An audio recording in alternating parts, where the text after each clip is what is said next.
એશિયાના સૌથી જૂના અખબાર મુંબઈ સમાચારના ડિજિટલ પ્લેટફોર્મ પરથી હું ચાંદની આપનું સ્વાગત કરું છું. ચાલો નજર કરીએ આજના મુખ્ય સમાચાર પર.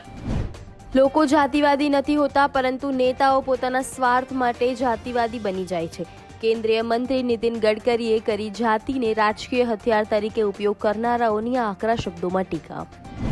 પીએમ ઇન્ટર્નશિપ સ્કીમમાં કેન્દ્રીય નાણામંત્રી નિર્મલા સીતારમણે કોર્પોરેટ બાબતોના રાજ્ય મંત્રી હર્ષ મલ્હોત્રાની ઉપસ્થિતિમાં ક્લાસરૂમ લર્નિંગ અને ઉદ્યોગ ઉપેક્ષાઓની વચ્ચેનું અંતર દૂર કરવાની ક્ષમતા ધરાવતી એપ લોન્ચ કરી. સોશિયલ મીડિયા પર ભ્રામક સામગ્રી મુદ્દે SEBIની કડક કાર્યવાહી, 70,000 એકાઉન્ટ્સ અને પોસ્ટ ડિલીટ કર્યા. યુએસ રાષ્ટ્રપતિ ડોનાલ્ડ ટ્રમ્પે ભૂતપૂર્વ રાષ્ટ્રપતિ જો બાઇડન, ભૂતપૂર્વ ઉપરાષ્ટ્રપતિ કમલા હેરિસ અને અન્ય ઘણા ભૂતપૂર્વ વરિષ્ઠ અધિકારીઓ અને સુરક્ષા અધિકારીઓની સુરક્ષા મંજૂરીઓ રદ કરી દીધી. ઇઝરાયેલનો ગાઝા પટ્ટીમાં મોડી રાત્રે બેફામ બોમ્બમારો.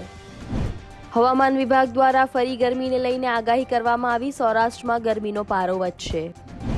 સૌરાષ્ટ્રના લોકો માટે રાહતના સમાચાર. રાજકોટ જેતપુર વચ્ચેનો ટોલ ટેક્સમાં 25% ઘટાડો.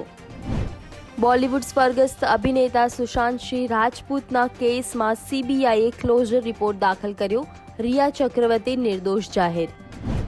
આજે મુંબઈમાં સવારે 10:30 વાગ્યાથી 3:30 વાગ્યા સુધી સેન્ટ્રલ અને હાર્બર લાઇનમાં મેગા બ્લોક, વેસ્ટર્નમાં જમ્બો બ્લોક, ઘણી ટ્રેનો રદ. ગઈકાલે IPLની પ્રથમ મેચમાં RCBએ KKRને 7 વિકેટે હરાવ્યું. વિરાટ કોહલી અને ફિલ સોલ્ટે અડધી સદી ફટકારી. તો આ હતા આજના મુખ્ય સમાચાર. જોડાયેલા રહો મુંબઈ સમાચારના ડિજિટલ પ્લેટફોર્મ સાથે.